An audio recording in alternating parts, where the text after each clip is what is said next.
Film berawal di suatu bandara. Terlihat seseorang bernama Ryan yang baru saja turun dari sebuah penerbangan.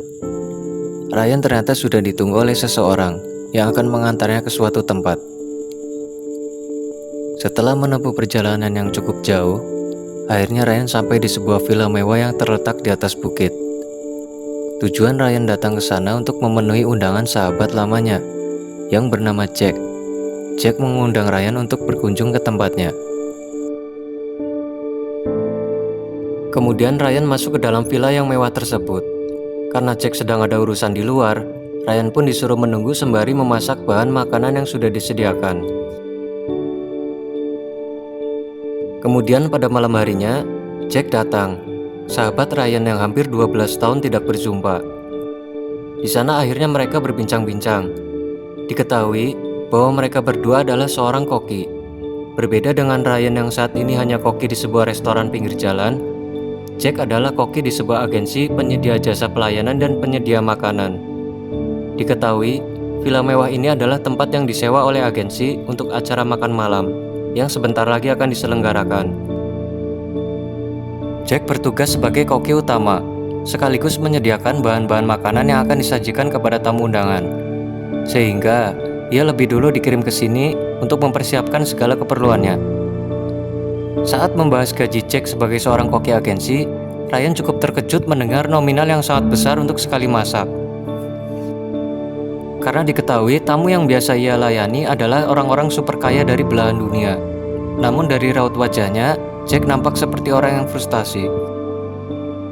Karena menurutnya, orang-orang kaya selalu menginginkan pengalaman yang berbeda dan luar biasa dalam memakan makanannya, sehingga menjadi beban tersendiri untuk Jack.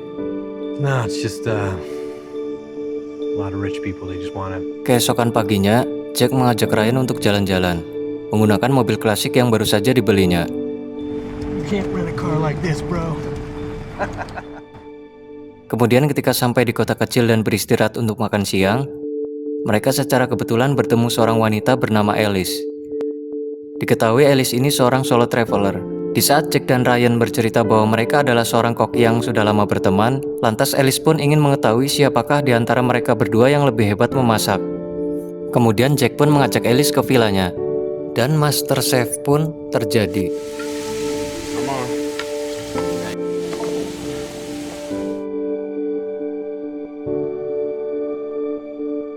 Hasilnya ternyata Alice lebih menyukai masakan Ryan yang hanya seorang koki restoran pinggir jalan. Ini cukup membuktikan bahwa Ryan lebih hebat memasak daripada Jack yang nampaknya terpaksa oleh profesinya tersebut. Selesai makan dan berenang bersama, mereka pun membahas tentang jam tangan milik Jack yang mempunyai sejarah tersendiri. Bahwa jam tersebut ia dapatkan setelah menang judi kartu dari Ryan sekitar 15 tahun yang lalu. You want to see the watch? You can see the watch. Setelah berbincang-bincang bersama, Jack dan Alice pun memutuskan untuk beristirahat, sedangkan Ryan masih sibuk dengan makanan yang ia masak. Good night. Keesokan paginya, Ryan mendapat sebuah pesan dari seorang rentenir yang menagih hutang-hutangnya. Dari sini diketahui, selain Ryan datang untuk bertemu Jack, ia juga menghindari rentenir yang selalu mendesaknya agar melunasi hutang-hutangnya tersebut. Tak lama kemudian, Jack pun datang setelah mengantar Alice ke hotel tempatnya menginap. Jack pun izin kembali keluar lagi untuk mengurusi pekerjaannya. Lalu ketika Jack sudah pergi, Ryan diam-diam membuka laptop Jack yang masih menyala dan melihat akun rekening Jack yang berisi $1.702.000 atau sekitar 27 miliar rupiah lebih dari pekerjaannya sebagai koki untuk orang-orang kaya. Malamnya, mereka pun kembali mengobrol bersama, lebih membahas tentang kehidupan Jack. Jack berkata seolah-olah menjadi orang yang paling menderita dan susah di dunia, padahal memiliki uang yang sangat banyak di rekeningnya. Ryan sempat ingin mengutarakan utang piutangnya. Barangkali Jack berbaik hati mau meminjamkan sedikit uangnya. Namun, melihat Jack yang terus berbicara soal kesusahan dan kesetresannya, membuat Ryan kasihan dan mengurungkan niatnya tersebut sampai menemukan waktu yang tepat untuk mengutarakan utang piutangnya. Keesokan paginya, ketika baru terbangun, alangkah terkejutnya Ryan melihat Jack yang sudah tewas dengan menggantung diri. di mana Ryan yang shock itu pun tidak langsung menghubungi polisi. Ryan malah terdiam dan bingung sembari memikirkan hutang-hutangnya. Hingga kemudian Ryan memiliki sebuah rencana dengan menyembunyikan jasad Jack agar Ryan bisa mengambil semua uang Jack yang ada di akun rekeningnya untuk melunasi semua hutang-hutangnya. Kemudian ketika Ryan ingin mengambil semua uang Jack di akun rekeningnya, ternyata akun tersebut membutuhkan verifikasi langsung dari Jack. Alhasil Ryan pun harus datang ke kantor bank terdekat. Untuk itu Ryan pun membuat tanda pengenal palsu di internet atas nama Jack dengan wajah Ryan. Dan tanda pengenal itu akan jadi dalam beberapa hari. Secara bersamaan, rentenir itu mengancam kembali Ryan dengan mengirim foto ibunya yang sedang berbelanja di luar. Rentenir itu akan menghabisi ibunya apabila Ryan tidak segera melunasi hutang-hutangnya. Makin kuatlah tekad Ryan untuk melanjutkan rencananya. Demi mendapatkan semua uang Jack di akun rekeningnya, Ryan menyeret jasad Jack ke tepi danau untuk ditenggelamkan dengan menggunakan beberapa dumbbell fitness sebagai pemberatnya.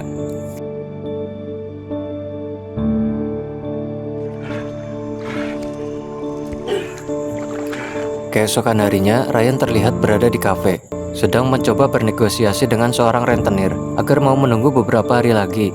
Namun, tampaknya rentenir itu sudah habis kesabaran dan memaksa Ryan untuk melunasi hutangnya hari itu juga. Ketika kembali ke villa, Ryan cukup terkejut dengan keberadaan sebuah mobil yang terparkir di sana. Ternyata ketika Ryan masuk, itu adalah orang dari agensi di mana Jack bekerja, yang bermaksud mengecek persiapan Jack sejauh mana. Orang agensi itu bernama Imogen dan Maurice. Mereka adalah orang yang dikirim oleh agensi untuk membantu Jack mempersiapkan makan malam nanti. Namun, secara kebetulan, mereka belum pernah bertemu dengan Jack dan mengira bahwa Ryan ini adalah Jack. Ryan pun mengaku bahwa dirinya adalah Jack yang akan memasak untuk para klien. Ketika ditanya sudah sejauh mana persiapannya dan menu apa saja yang akan dihidangkan, Ryan yang seorang koki sama seperti Jack tidak terlalu panik menjawab pertanyaan tersebut. Kemudian Ryan pun memanfaatkan momen tersebut untuk melunasi hutang-hutangnya dengan meminta bayaran di awal terlebih dahulu. Where do you want me to wire it? Alhasil Ryan pun dapat bernafas lega setelah hutangnya lunas. Namun, sekarang Ryan harus bertanggung jawab atas keputusannya yang mengaku sebagai Jack kepada agensi ini.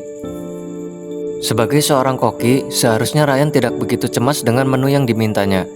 Namun, ketika Ryan diminta memasak daging manusia dan harus memilih siapa calon yang akan dihidangkan, Ryan sungguh terkejut dan bingung setelah mengetahui fakta bahwa agensi ini adalah sebuah organisasi rahasia yang menyediakan jasa memasak daging manusia, khusus untuk orang-orang kaya yang butuh pengalaman berbeda dalam mengkonsumsi suatu makanan. Singkat cerita, pada malam harinya, Ryan pun berencana untuk kabur ketika Imogen dan Maurice sedang lengah. Namun niat Ryan pun harus kandas ketika Imogen mengajaknya berbincang.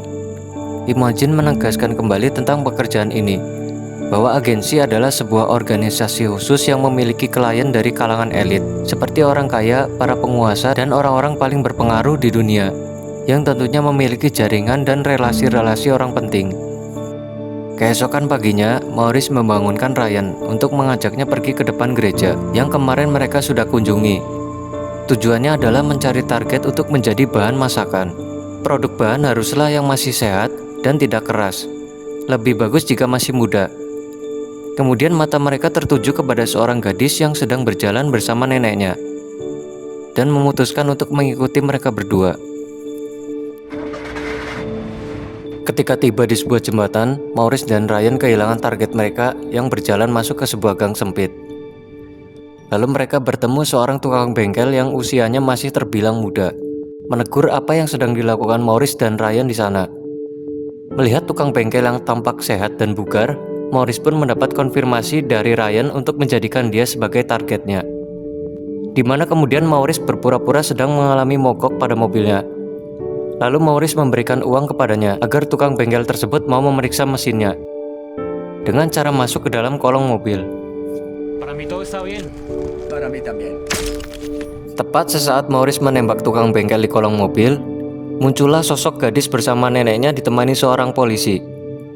Polisi itu bertanya kepada Maurice, kenapa Ryan dan Maurice mengikuti gadis tersebut. Maurice sebagai seseorang yang sudah lama bekerja untuk agensi, Maurice pun sudah memiliki protokol skenarionya sendiri untuk menghadapi masalah yang seperti ini. Maurice berpura-pura sebagai utusan perusahaan besar yang sedang meninjau lokasi pembangunan hotel dengan menunjukkan kartu namanya. Karena tampak meyakinkan, Ryan dan Maurice pun lolos dari kecurigaan polisi tersebut. That sounds good.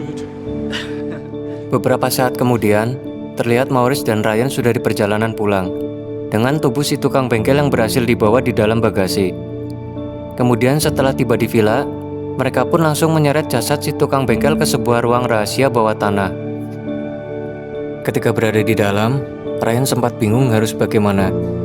Karena seumur hidup Ryan belum pernah sama sekali memotong daging manusia, apalagi mengolahnya menjadi makanan yang layak untuk dimakan.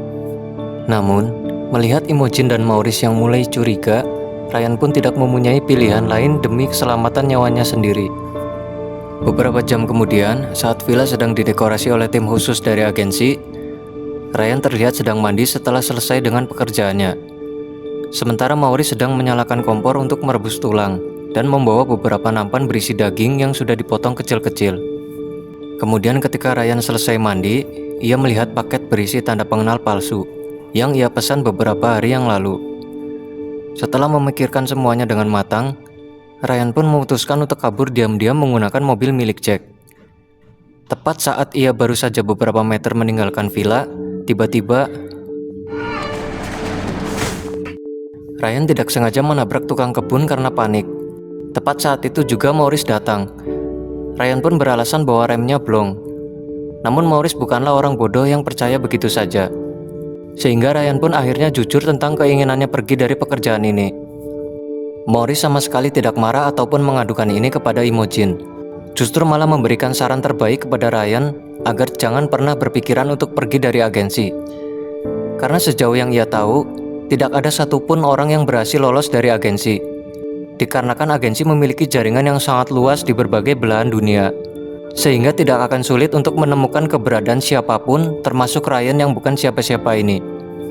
Tak punya banyak pilihan apalagi mundur, Ryan akhirnya memutuskan untuk lanjut dengan menunjukkan beberapa menu dari setiap hidangannya.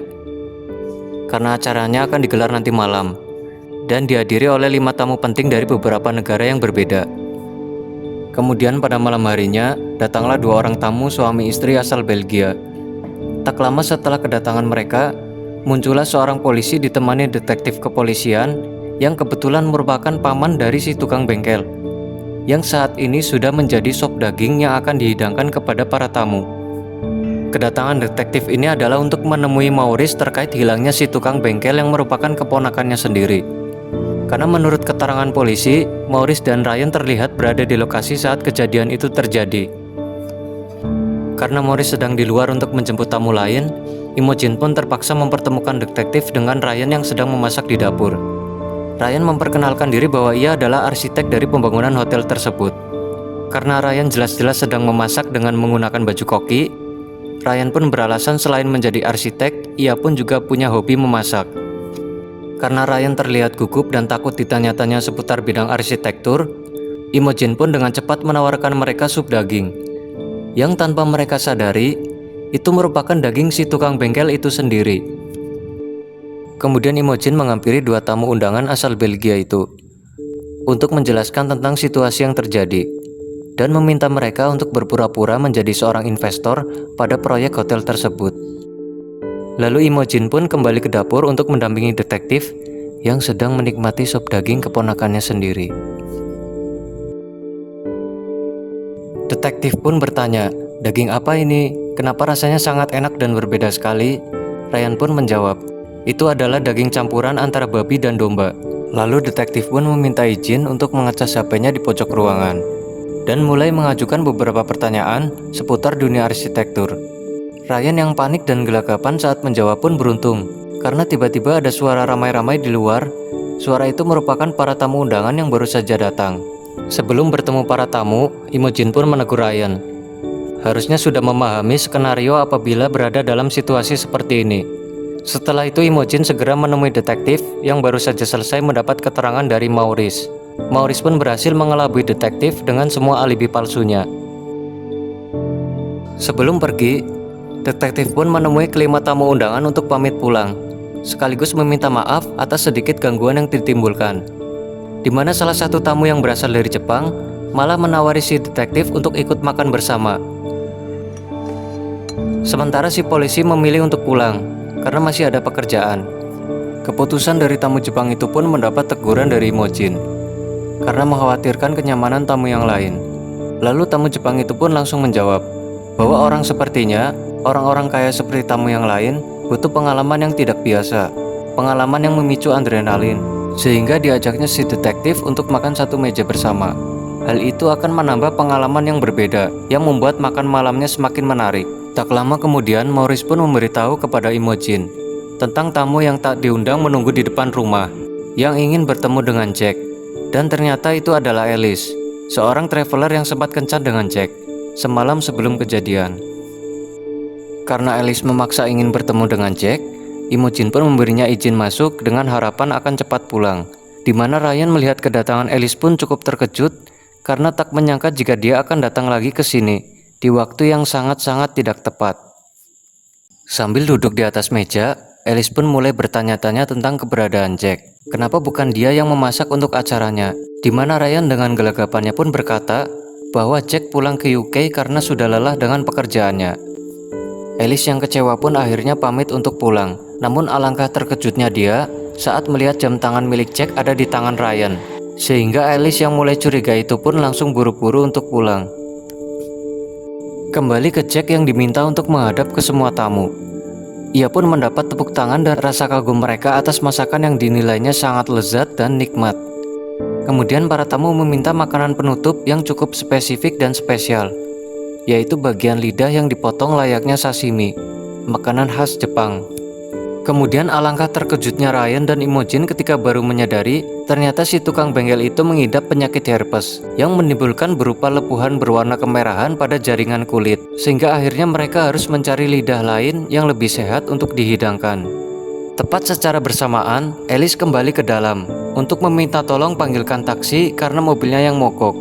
Tak lama kemudian Ryan pun menyajikan sashimi lidah kepada para tamu, yang merupakan lidah Alice. Sembari menyajikan, Ryan pun memberikan pesan kepada detektif untuk menemuinya ke dalam toilet.